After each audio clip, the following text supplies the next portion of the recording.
We're alone. We are finally. It's a duet. That's right. It's not only one of the best episodes of DS9. It's one of the best episodes of Keeping Up with the Cardassians. Welcome to our most controversial episode because we fired Bill and Sean. They're fired. Yeah, that's true. They're gone. No, they're not. No, we didn't fire them. No. But they're not here. We knew December was going to be tough to record. But we're here with Keeping Up with the Cardassians. This is Nick. This is Rob, and it's all you need. And that's all you need. And we're here today because we got a special interview we're going to share with you. We had the joy, the privilege, the pleasure to sit down with Josh Weller. It was great. Get it? Yeah. Joy, pleasure, yeah. Josh Weller. Yeah. He's a comedian, so I just... And Nick is not. It's true. That's true. It's true, I'm not. We don't have our stand-up comedian on the podcast anymore. We don't. Thank God for Joe. He's dead to us. Joe's dead. We killed him. He's gone. Anyways, today we're interviewing Josh Weller. Josh Weller is a comedian. He's also a musician. He just does all kinds of amazing things. But Josh Weller caught our attention because we were looking through Instagram one day, and there was an Instagram reel that says, "Watch this comedian bomb as his Star Trek set." And it is just incredible. He does like a 5-minute Star Trek set that is just freaking hilarious. What is his tag that? On Instagram, it is Josh Weller. Josh Weller. Josh Weller, Josh Weller. So go to his Instagram. He's got a Star Trek bit in there, and he'll talk about that in the interview in a few minutes. And it's hilarious. But all of his comedy is really hilarious. He went down a rabbit hole of his comedy, and there's some clever reels on there that are very enjoyable. If you're a Phil Collins fan, watch it. And there's just a bunch in there you can really enjoy. You'll have a good time. So we're gonna pop over to the interview in a few minutes with Josh. But before we do that, there are a couple things we wanted to talk about just real quickly with y'all. And one thing we have to talk about is the mess that is Star Trek, because they debuted a poster for Starfleet Academy, and it what did he call it? He called it in the interview Dawson's. What was it?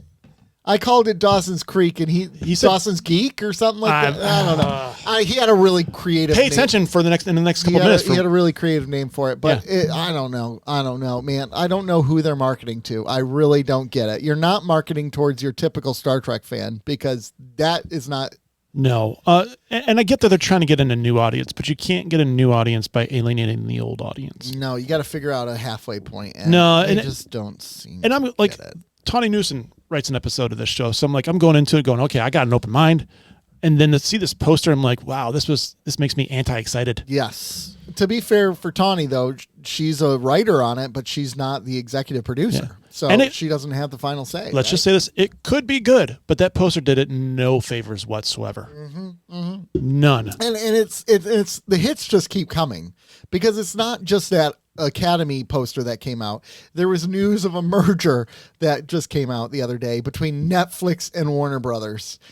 And let's just say cinema is dead. Yeah. It's the amount of properties that is now owned by Netflix is scary. Yes.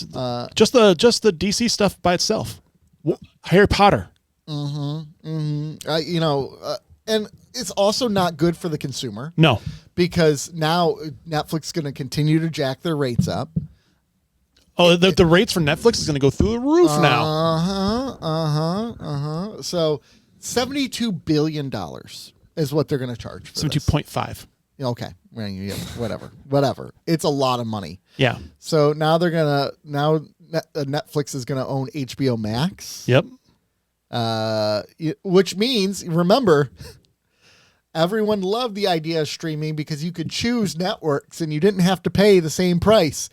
And it was all fragmented. And at first we're like, this is good. And now they're all going to remerge again. And it's going to be the same price, if not more than what cable I think it's going to be more than cable, easily. Yeah, because HBO Max is already like $25 a month. Netflix is $25 a month if you pay for their normal subscription. I think it's 17 with ads, something like that. Right. So without ads, you're paying $25 a month. Which the whole thing about streaming was no ads. No ads, right? We sound old. It's not good for the consumer. It's good for the stockholders.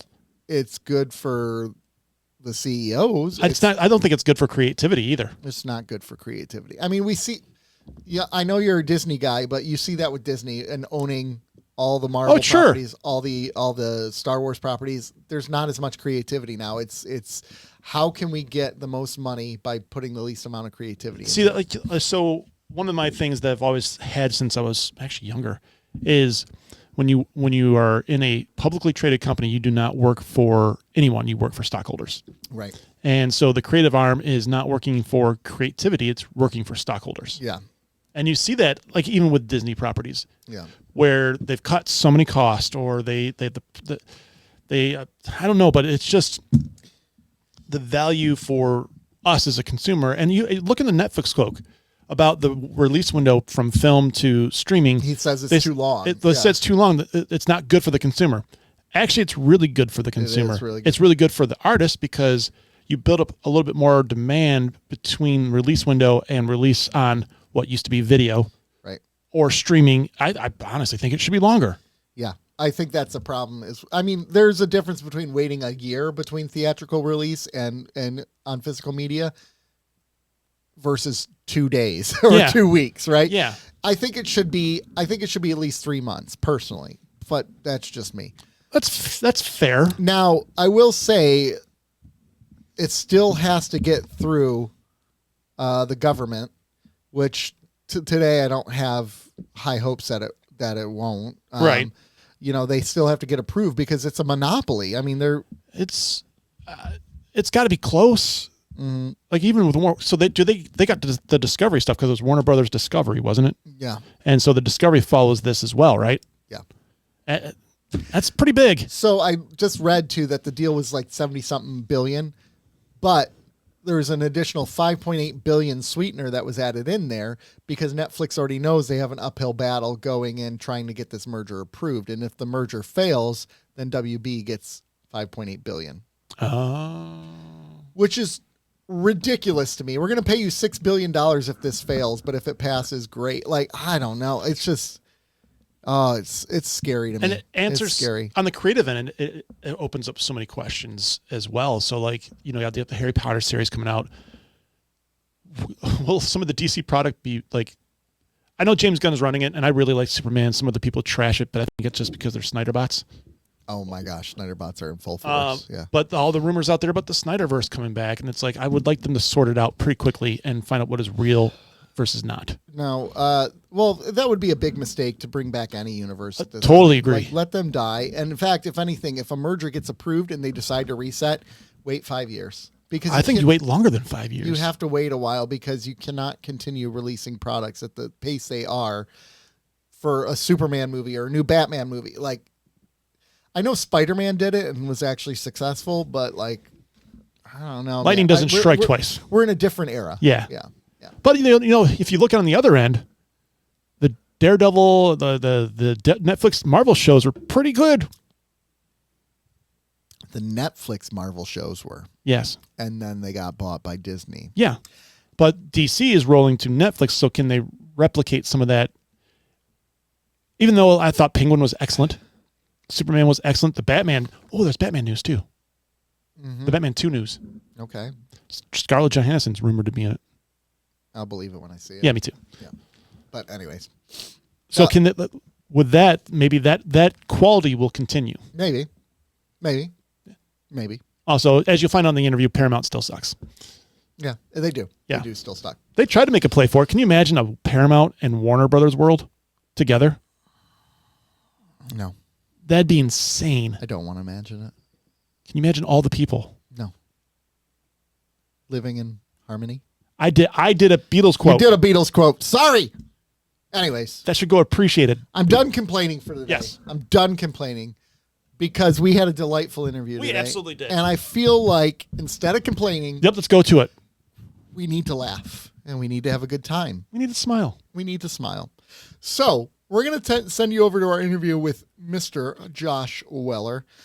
We hope you enjoy. Make sure you like and follow him on Instagram. Absolutely. He's got a comedy special coming out December 12th. Yep. And we'll talk about that in the podcast, in the interview. So just stay tuned and we will be right back. Hey everyone, we have the pleasure and honor of having a guest here today, Josh Weller. Josh Weller, you may know from Instagram. He is a comedian and he has so many good reels on there that you got to check out. But he also he caught our attention due to a Star Trek skit that he did, where he intentionally went up to bomb, which I absolutely admire. So, Josh, thanks for being on the show. We appreciate it. Thanks for having me. It's such a treat. I love this podcast. So thanks for letting me come on. Yeah, thanks. It's really great having you. So, first of all, one of the things I will say is, I went on a deep dive of your Instagram and just how diverse you are in terms of your humor. You're all over the place, man. And I really appreciate that. You don't have one area you stick with. You're everywhere. How do you do that? How are you? Yeah. Well, you know what, a few people in my my career side of things are always telling me, like, you need to do one thing, because that's and it's probably I'd probably be playing bigger rooms if I did just do one thing. But no, I it's just, you scratch an itch, you think something's funny, and then just work on it until you do it, and then your career has absolutely no cohesion. So that's but then it's like you have ADHD, right? You just go wherever you want to go. There's exactly. Yeah. And that's pretty amazing, not having not being locked into anything. Yeah, exactly. No direction. Just go. Just go wherever the sun is. I like that. You run across something you think is funny and you just run with it rather than having to stick to one character per se. Mm-hmm. Yeah. And I think in the long run, it will be for the best. I do really believe that. I think that, and all my comedy like heroes as well, geez, look at what Fred Armisen's done. Like, he's never really, he's done so many different things, from musical parodies to sitcoms to drumming stand-up specials to, and I think that for me, I just I like, if I have an idea and I go, my God, that's so stupid. Why has no one done that? And then, and like, I just put out a Christmas album of, we were talking about it, yeah. The Quaisness. Oh, okay, album? fine. Yeah, okay, good. Yeah. Yeah. Let's go ahead and talk about that then. So Christmas season's upon you, and you have a Christmas album that's out. Spotify and all that stuff has it, right? Yeah. Can I swear on here? Do you guys swear? Fuck yeah. Yeah, it's shit. It's a terrible album. It's so bad. It's such a horrible. I noticed that, and it has been parodied en masse online in the last couple of years, but that style of singing that a lot of folk style, that in a sight I'm in the height, and you're like, and you're like, and I just thought, wow, why has no one done a whole Christmas album singing in that horrible voice? So I put it out, and it's weirdly is doing kind of good numbers. Not amazing. I'm not going to get Christmas number one. You're not Mariah Carey. No, although I did. There is a friend of mine who sang on the record, and we put her as a feature as Mariah Carey. Oh my gosh! Because I was like, I wonder if I can get away with that, and we did. Hey, nice. Yeah. Oh my god! I was just listening to it yesterday, and I was cracking up. I'm like, I like it. Well, thanks. I think the key with it is there's two things I really want from the album. Is I like that it stops being funny about 2 songs in, and then kind of starts being funny again about 6 songs in.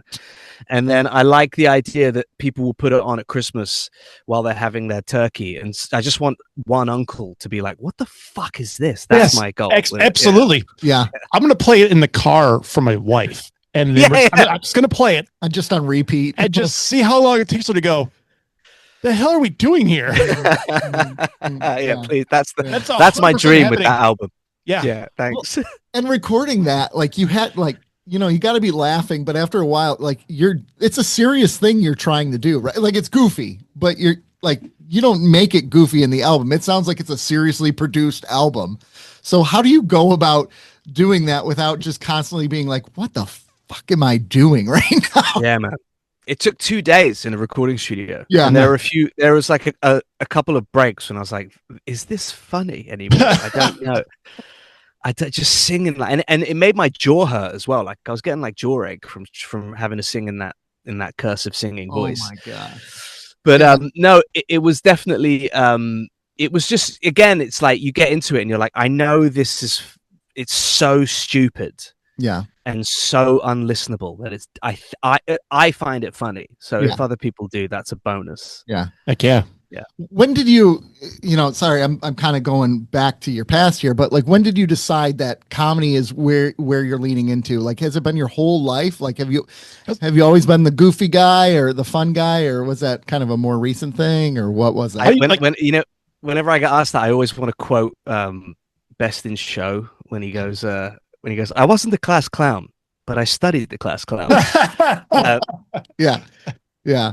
No, I was always sort of in England. We'd say like dicking around, but like I tried to be a musician. That was my genuine like Vans tour and everything. Yeah, we did the Warp Tour. My old band did the Warp Tour and all that stuff. And I just remember, it is the Warp Tour is kind of partly responsible for me doing comedy, because one day before we played in like Minnesota or somewhere, the microphone was left on, and you get the Warped Tour's crazy because you get 5 minutes to set up before your stage time, which is like most bands need like an hour to sound check, get everything. Yeah, you have 5 minutes, and I plugged and I had it down to like a T by about 2 weeks into the tour, and I was like plugging everything in, pedal board, amp settings fine, guitars tuned, ready, and the mic was on by accident at the front of the stage, and I just started roasting because there was no one watching us. There was no one was there. There was like everyone was just walking to go watch like Black Veil Brides or whoever it was. Yeah. So I just started roasting people as they walked past. Nice. Yeah. And then afterwards, the sound man was like, and because we ended up playing to like, I guess like 200 people ended up standing and being like, "Who is this dickhead?" Yeah. And then by the end of that show, the sound man was like, "I'm leaving that mic on every day." So I just did it every day for the next like 2 or 3 weeks or something. Yeah. And is that kind of where you realized, man, I got a gift for this? Or did you kind of have an idea of that before that moment? No, I question whether I have a gift for that probably 5 times a day. Yeah, right. No doubt. Yeah. Yeah. I mean, I think that's part about being a comedian, right? Like there is always that natural doubt that has to be there. Yeah, and you're kind of living by the sword every day, because you can do a show at 7 p.m. and kill and be like, that was great, and then you can do a 9 p.m. show and die on your ass, and then you go home and you're like, you've completely forgotten about the 7 p.m. one. Yeah, right. So it is, but I've always felt like I'm funny, I guess, but it's quitting music and actually becoming a comedian. I hope has kind of confirmed that. Yeah. Who are your comedic idols? It's all over the board, really. Like I grew up watching like Richard Pryor and Norm Macdonald, a lot of American stuff. I was a military brat. Oh, okay. So Okay. I didn't move to England properly till I was like 10. Okay. So everything was, it was all the SNL, Second City, and John Candy and Martin Short and Bill Murray and George Carlin and Steve Martin, and then when I moved back to England, I kind of found Chris Morris and Simon Pegg and all those guys. But also like Monty Python as well, like those albums, particularly like the funny songs. I just was obsessed with when I was a kid. Okay, all right. So I want to dive into some of your Instagram things that you've done. Well, we have to talk about the Star Trek we got one. to start with the Star Trek. We have to start with that one. Yeah. So what inspired that? Where did that was brave. Yeah. You knew going into that you were bombing, right?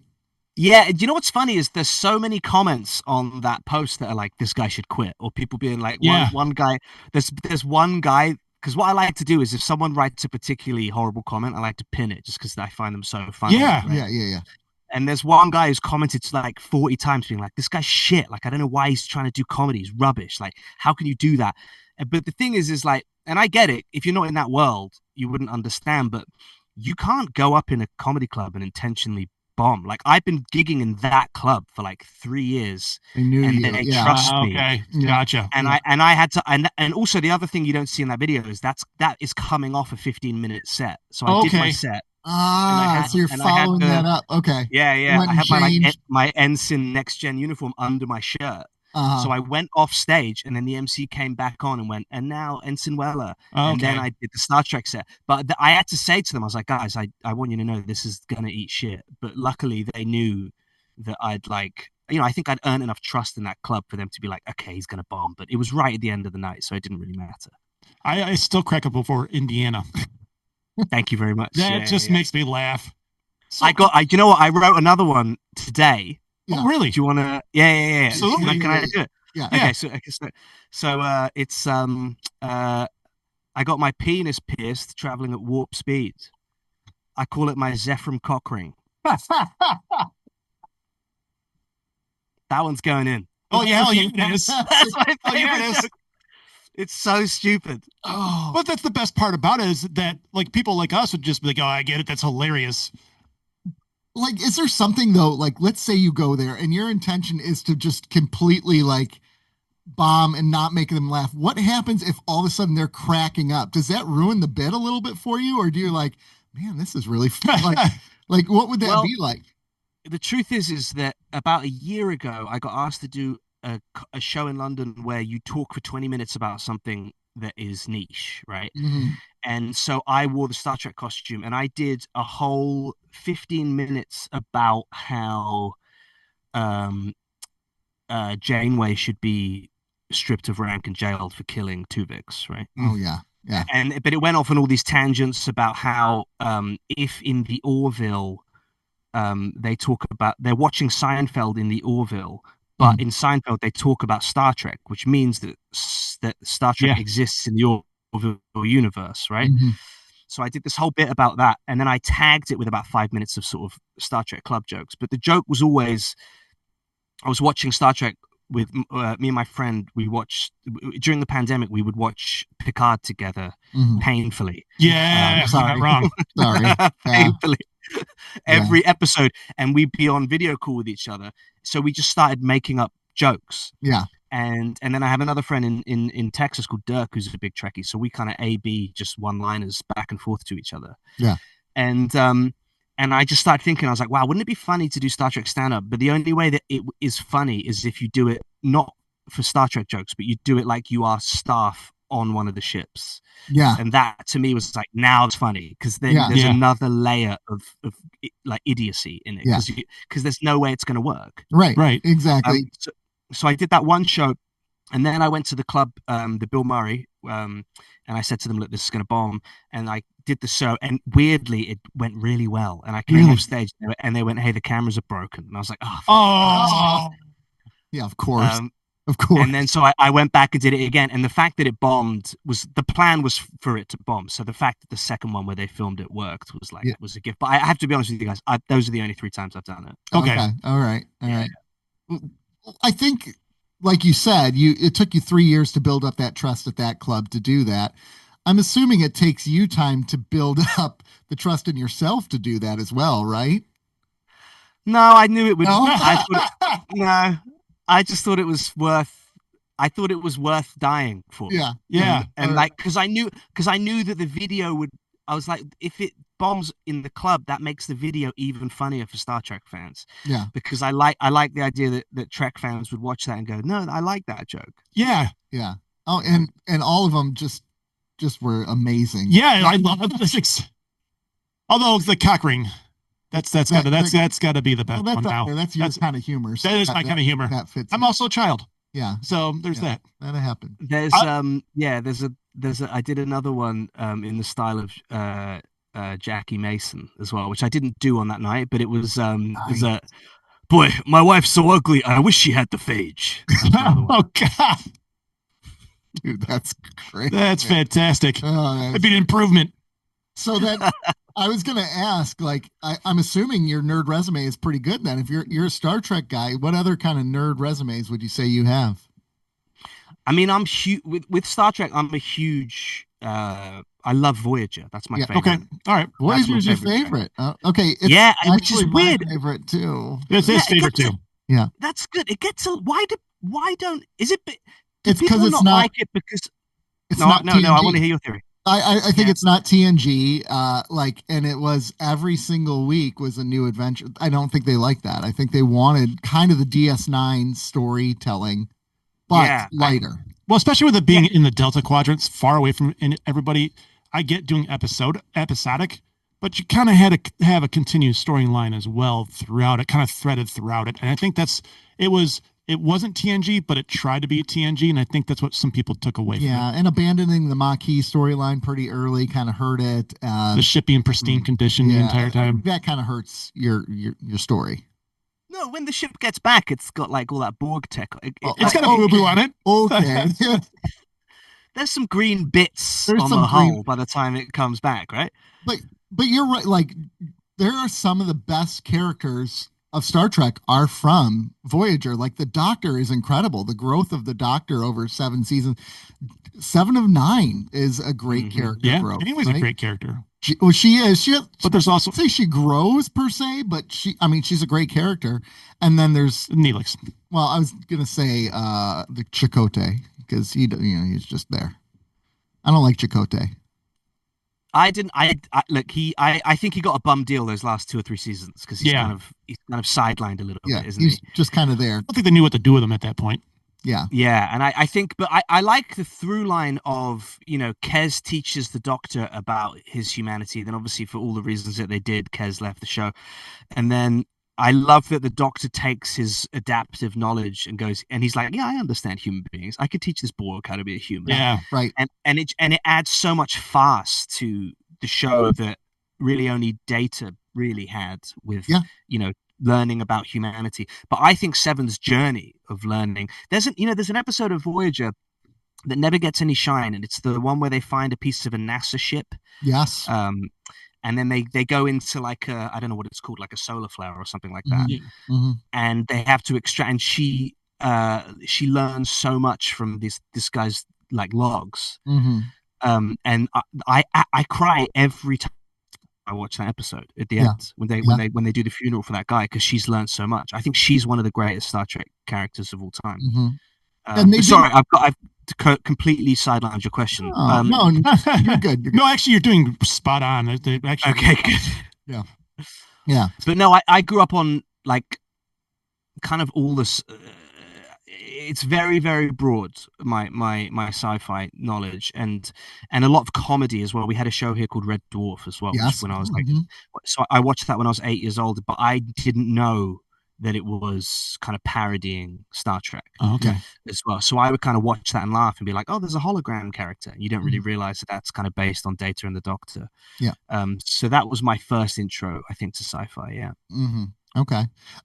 Any other, like, are you into comics? Are you into movies? Anything like that? I mean, I love all this, Close Encounters. I mean, science fiction is broad. Is Jurassic Park sci-fi? I think it depends who you ask. I think it is.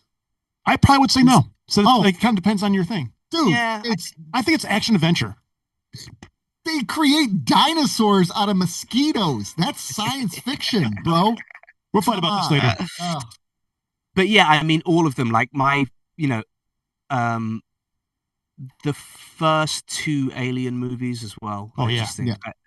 And actually, I think James Cameron's, his best sequel is Aliens. I don't think it's Terminator. I don't really love Terminator 2. Really? Yeah, I know. I'm sorry. No, not at all. I'm so sorry. No, that's okay. But I just it's a great movie, but it's such a, and obviously the success of it shows that I'm wrong, but the tonal shift, because the first one's like a steampunk movie almost. That one and RoboCop are kind of married to each other in a way of genre and era. Mm-hmm. And but for me, Aliens is like, it's just an Alien. They're just the opening of Alien is one of the most beautiful pieces of cinema visually. Yeah. Still 50 years later. Mm-hmm. James Cameron has a gift for that. He is a great visual storyteller. If he would just stop with Avatar, that'd be great, though. Yeah. Just stop. I did a tweet about 6 years ago that was like, should we tell James Cameron that no one's excited about Avatar 2? No one is, but everyone goes and sees it. I got like 3 weeks of people telling me to kill myself. Like, really? Crazy. There's a lot of Avatar fans. I've never met anybody who's like, I got to go see the next Avatar. I've never met one. The thing about Avatar is they make billions of dollars, but they don't have any cultural impact. It doesn't have any cultural staying power. No one's talking about Avatar 2 years later, right? After the first one, no one cared. No one cares. There was a Formula One race a couple of weeks ago where there was an actor asking the drivers questions after the race, and I was like, who is that guy? And he's the lead from Avatar. Chris, the Australian guy. Joel. I can't remember his name, but Joel. Yeah, and I was like, for 5 minutes, I was like, who is he? And I was like, oh shit, he's in like the biggest movie of all. How many movies are there where they're the biggest in the biggest film ever? And you're like, I'm not like, there's no way I wouldn't recognize Leonardo DiCaprio or Kate Winslet. Do you know what I mean? Right, exactly. That's so funny. Gosh, to be fair, he plays a giant blue guy, so he probably doesn't look similar, right? That is true. Yeah. Yeah. So in blue makeup, you would have recognized him. Yeah. Can I ask you guys a question? Absolutely, yes, sir. Where are you on the Kelvin timeline? With what are your thoughts on all three and the death of the fourth one? You first. Gosh, I can go. All right. So, 2009, the first movie, I thought it was a Star Wars, Star Trek. But it was a lot of fun. It was great to see Leonard Nimoy. Was it Star Trek in its spirit? No, not at all. But it was a fun watch, and it was good to bring in new people. I'm down for that. It got my kid going, oh, this is Star Trek? I go, okay. It was a gateway drug. I thought the cast, if anything else about those three movies, the cast was lights out. Carl Urban alone was amazing. So, Into Darkness took a step back. Beyond, I see they try to get more Star Trek with it, but I don't think it necessarily succeeded in the best. As far as the fourth one going, I would love to see the cast again, but I'm not heartbroken at all. Yeah, I enjoyed those three movies. The second one, the least, of course. The third one was my favorite. I love the third one. Me too. Yeah. See, great. Josh, I'm glad someone else agreed. Did we just become best friends, Josh? But my thing is, the thought was that they were probably going to go with a time travel element in the fourth one, and he was going to meet his dad and all that. Like originally, that was the talk, and I didn't want that. I didn't want them to go back. I wanted them to keep moving forward. So I'm okay with it. I just don't trust Paramount at all. See that's the only reason that the fourth one not happening upsets me, is because I don't think. And I'm not throwing shade at any of the actors. And my goal is to be on Star Trek, so I don't want to piss anyone off too much. Yeah, but like, it's not been great. I don't think they care or give. And this has been going on for 4 decades, right? Yeah. Paramount have this IP that they don't seem to give a shit about. No, they don't know how to do it. I mean, if you saw did you see the poster for the Starfleet Academy that they just released? Yeah, I commented on it saying Dawson's Fleet. Oh, yeah, it's bad. I said this, well, I wasn't as witty as you. I said, this looks like Dawson's Creek is what I said, but, close enough. It's just, you see that poster and you want to try to be positive, but you're like, this does nothing to make me, it makes me anti-excited for it. Yeah. Well, and who are they trying to get? Because like, if I'm a 12-year-old that doesn't understand Star Trek, that's not going to be my entry point. Right. If I'm 40, and then what they're doing with millions of people who are emotionally connected to the brand, they're making everyone go, what are they doing? Yeah, they're ruining this brand, right? And why does every character have to be beautiful too, right? Like a friend said that. He's like, that's not what Star Trek is about. It's about normal people, and the idea of beauty is gone. And then here's this poster, and they're all airbrushed, and they're beautiful, and they're 19, 20-year-old kids. I hope for the sake of the comedy in the show that everyone wants to sleep with the hot Klingon. I think that would make great. I don't think they'll do it. No, probably not. He is a hot Klingon, that guy. Yeah. Oh my God. Klingons are pretty, they're pretty sexy as a species. You see those ridges? Those are some nice ridges. Holy cow. Klingons got that whole I don't give a fuck thing. So they're like, Oh my God. And Brilka. Yeah. Goodness gracious. What about Lower Decks for you? Did you like Lower Decks? Love Lower Decks. Yes. Again, I was lucky enough to go to the screening in the UK before they released it of, I think, season 2. Yeah. And it was great. It's great. It's adult, it's funny, it's self-referential, it's self-deprecating, it's emotional at all the right moments. The crossover episode was great. Fantastic. Great. It's Star Trek, right? Like, I feel like it really gets to the heart of what Star Trek is. So I didn't finish, and it's the first thing I didn't finish section 30. Oh man, didn't start it. Couldn't do it. Couldn't do it. It's heartbreaking. Yeah. It was. I just what what are they doing? Yeah. I have an issue where I start watching something, I have to finish it. Yeah. And he had to talk me off the ledge. Was just ready to just end it all. Yeah, it's true. It was bad. Well, how about Stranger Worlds? I mean, oh, sorry. Go ahead. No. I was gonna talk about Picard seasons 1. No, do we have to? Don't do that. Don't. No, do it's that. okay. It's probably more fun to talk. Yeah, I think Stranger Worlds is at its best is pure Trek, and at its worst, it's fine. Which actually is something that we forget as Trek fans. Yeah, that they're not all 10 out of 10 episodes. They were a lot more fine episodes than 10 out of 10 episodes. Yeah, I think we're more selective because we only get 8 or 10 episodes rather than 24, 25. Yeah. And I would love it if they went, look, we're cutting the budget to $250,000 an episode, but we're going to make 18 of them. I would be totally fine with that. Yeah, give us some bottle episodes, right? Yeah. Those fun. Yeah, those were a lot of fun. I always enjoyed those episodes. Picard being stuck in a turbo lift with 3 bratty children. Give me that episode. Yeah, exactly. I like it. It's my nightmare too. Yeah, it is. What's the song? Is it Frere Jacques? What's the song? Yeah. What kid wants to learn that song? Yeah, Shoot Me Now. Oh my gosh. And he sings? There's that one, and then in There Are Four Lights, he sings another French song, doesn't he? Oh, I don't. You are 4 years old. Yep. Your imitation's spot on. All right. Couple other quick things I want to talk with you about because, we could talk Star Trek all day, but there's a couple of your bits that, oh my gosh, your Phil Collins bit was one of them. And also the one about giving your friend a VR headset. Oh my gosh. Anyways, let's start with the Phil Collins one. I was wrapped into that Phil Collins one. Like, I was like watching it, like, okay. I'm like, is there a conspiracy? Is there a conspiracy? I don't know. I was totally wrapped into it, even though I obviously know about the song, but it was well done. It kind of got you sucked in where you're like, all right, this is great. It's fun. And then it doesn't really go anywhere. It doesn't go anywhere. No. It's so good. Yeah. No. I ran out of steam. No, it's so I did like a fake documentary about 3 or 4 years ago about the movie Taken, and that went went super viral back when Twitter was Twitter. Yeah. And it was the idea that because the girl in Taken gets taken because she's following U2 around on tour, right?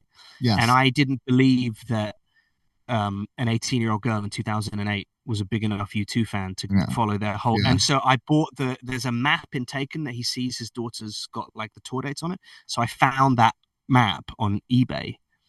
And then I stringed it all together like a conspiracy theory. I was like, she'd be in Europe for 3 months following if she did the shows in the movie Taken that she says she was going to.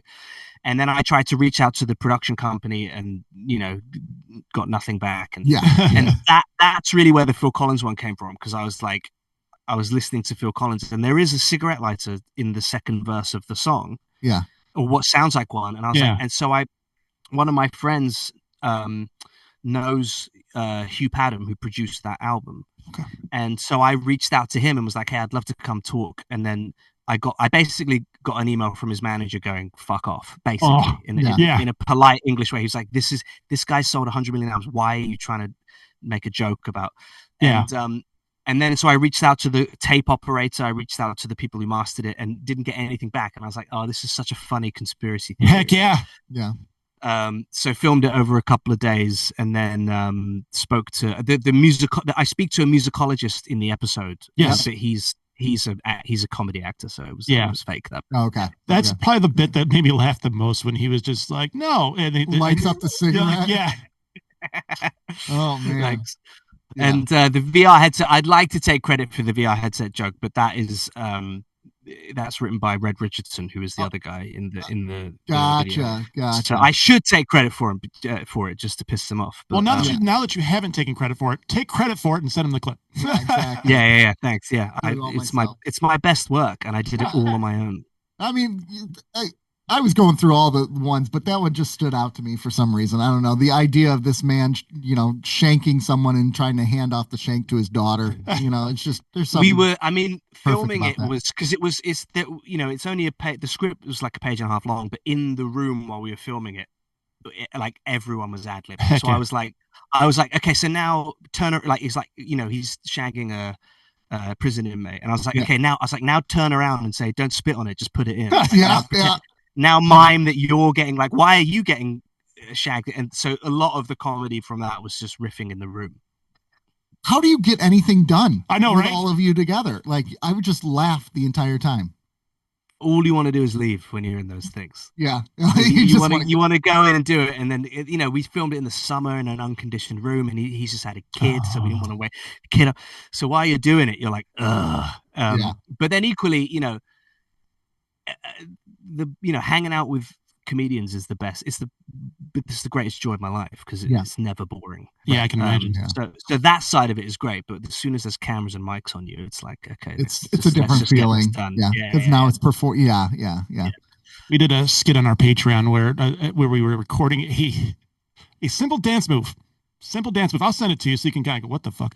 And he was getting so angry. It was hilarious. We took Backstreet Boys' I Want It That Way, and we were doing their choreographed dances, and it just did not go well in our recording. So, did you learn the whole dance? No, we just tried we tried to, and we failed miserably. So we did we spent about an hour working on it, and about 2 seconds made it into the video. So I was the filmmaker going, no, I want more cuts. He's like, no, it's fine. Yeah. Yeah, I don't know how those guys do an entire show and they've got all the moves locked. Yeah, it's amazing. That blows my mind. It blows my mind. Especially now. You hit the beats and then at 50 years old as well. Yeah, it's crazy. I don't get it. It's impressive. It's impressive. Well, before we let you go here, I want to give you a minute to talk about your comedy special that's coming out. And your podcast. And your podcast too, the Dirty Air. Yeah. Well, we don't need to. I mean, Dirty Air is my comedy Formula One podcast, but the last race is this weekend as we're recording this. So don't bother unless you like Formula One, and then subscribe and you can listen next season. All right. But the stand-up special is my debut special, December 12th. It's on YouTube because Netflix said no, but it's, to be honest with you, I'm super pumped for it to be on YouTube. I like so many great specials. The fact that it's become the avenue for comedians to get their work out is so exciting and new that you can truly just put an hour up and anyone can watch it. So that comes out on the 12th. I filmed that at the Bill Murray, where I filmed the Star Trek sketch. And I'm really excited. I would, if people want to subscribe to my YouTube, that would be a massive help. And if they also want to refresh the page 5,000 times while they're watching it as well, that would massively help as well. I got an auto clicker ready to roll. Get ready. Thank you. How did this get 10 million views in 5 minutes? Yeah, I got you. All right. Very, very cool. Thank you for joining us. Thank you. We really appreciate it, Josh. No, thanks so much for having me. I would. I'm disappointed we didn't talk more about Trek. So if you'll ever have me back, and we can just do a normal episode, because I love this show. So absolutely. Every time we like to invite people in to talk about favorite episodes of Trek. So start thinking about what your favorite episode of Trek is. I have a feeling it'll be a Voyager episode, right? It's actually, I think it's Family. I think that's my favorite episode. Oh gosh, that is such a great episode. What's your favorite episode of Trek? Favorite episode, all of them. Favorite episode of all time of Star Trek. Oh gosh, come on. I gotta go. Okay, this is not. I gotta go. Year of Hell Part 1 and 2. I love Year of Hell Part 1 and 2. I don't know what it is. I just love it. Is it the most Trek of Trek? Not really, but I love it. So I love that one. I like that. I like that that Tuvok is shaving blind. I'm like, I just grow a beard. Yeah, right. Just deal with it, man. Yeah, you can't take. I love that. I love that episode. I love that. And what's the name of the guy from that '70s show? Who's Red? That's his character name.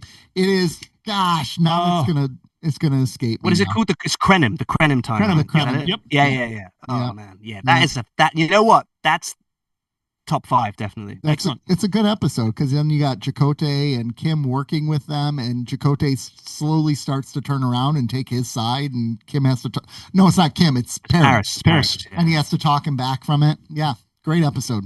Great episodes. So, What about you, Rob? My favorite, probably, if you ask me right now. Oh gosh, The Visitor. The Visitor. Yeah, DS9. Which? Of course. Yeah. The Visitor with his son. Yeah, his son spending a lifetime trying to bring him trying back. to find him, and then it gets reset at the end. Speaking of episode that makes me cry, that episode will make me cry every time. Yeah, there's when family always makes me. It always gets me, that bit in the vineyard. Yeah, with his fighting with his brother, and they're crying and they're laughing. Yeah, strong enough. It's so good. It's so good. Your Picard is on. I love it. It's mannerisms too. Yeah. It's kind of like you're having a stroke a little bit, and that kind of fits what he's doing in those moments. So good job. And sorry, I'll let you go. But it's also there's another tie-in with that one. I can't remember the name of it, but where he starts dating the piano player, and then they play flute and piano in the Jeffries tube. That's my gosh, seasons like lessons. Lessons? Yeah, lessons. Yeah. And he fires her. He's like, listen, she's like, I love you, so you're fired. Yeah, this ain't working out anymore. You got to go. Love it. All right, Josh. Well, thanks for joining us. We really appreciate it. Thank you so much for having me, guys. And absolutely. I look forward to listening to the show. All right, take care. Bye. And we are back. Man, that was good fun. It was a blast. It was a blast. He's a good guy. Anytime you go into an interview, you don't know how it's going to go. Yeah. But this was an absolute. We've lucked out. We really have. Really lucked out. And, it's so funny because, we're a Star Trek podcast at the heart of it, right? Yeah. We talk about everything, but Star Trek is really where we're at. And anytime we go in an interview, I try to go, well, maybe we shouldn't talk about Star Trek so much because they have so much else going on. And Josh, just like Mark the week before, they're like, no, let's talk Star Trek. That's why we're here. So, Josh, we screwed up. We should have talked more Trek. Yeah, we will. But we'll talk more Trek in the future, Josh. Yes. We'll talk more Trek in the future. So, but yeah, that was a really good time. And it was a good interview with him. And we're going to invite him back. Absolutely. To review some episodes later. He mentioned some of his favorite Star Trek episodes to us. Family was one of them. So maybe we can get him back for Family. And Family's already happened, dude. I know it's already happened, but we can do a backtrack and interview people about their favorite episodes. I think there's something. Or about their family. Ooh, show meeting. We have a series where we're bringing people to talk about what their favorite episode is and why. And it's a whole other series within the show that I'm fine with that. So, show meeting. Done. Hey, Bill, Sean, what do you think?